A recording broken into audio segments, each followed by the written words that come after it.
Let's just go to our other guests as well here in the studio with us. Now, Griha, of course, we've also been seeing how a lot of these nuclear facilities that we'd seen impacted during Operation Midnight Hammer have again become targets as well. Absolutely. Which begs the question then of Donald Trump's claims of completely having obliterated these nuclear facilities, and not to mention how absolutely irresponsible this is, because we're talking about nuclear material here.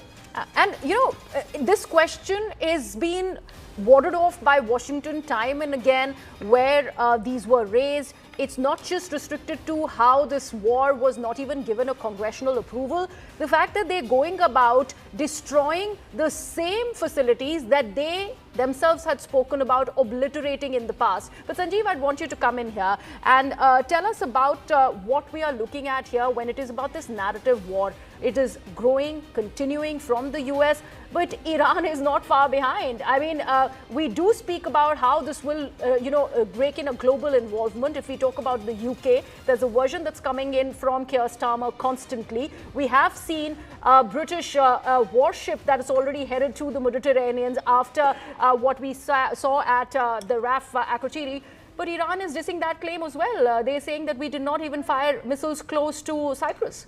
Well, I think there's a lot of misinformation and various forces pushing out narratives, but I think we need to take a step back and just think about how we are still in phase one of this conflict. And the US and Israel are mounting a full-fledged operation to take apart the Navy, which primarily they've been very successful at doing. It's almost non-existent at this stage. They have taken out most of the air defenses. Iran has a limited missile supply that will slowly be dwindling down.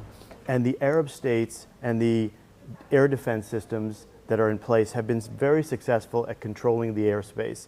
And I think there's various narratives that are being pushed about chaos in Dubai, but if you talk to people in Dubai, they are going out there and enjoying their lives. And yes, there's some risk, but we want to minimize. We did see the Sheikh also going out and having coffee in the mall to just normalize the situation. And yeah, so we need to take a step back and measure where we are and look at this in a phase one part of the conflict, moving into eventually phase two.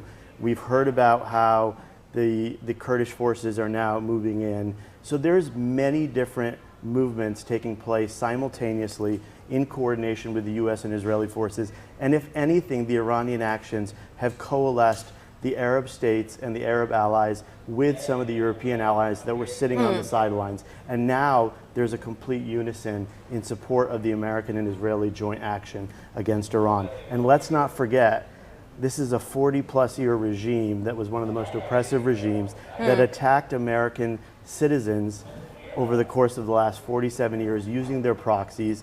And that is at the core what is being eliminated here.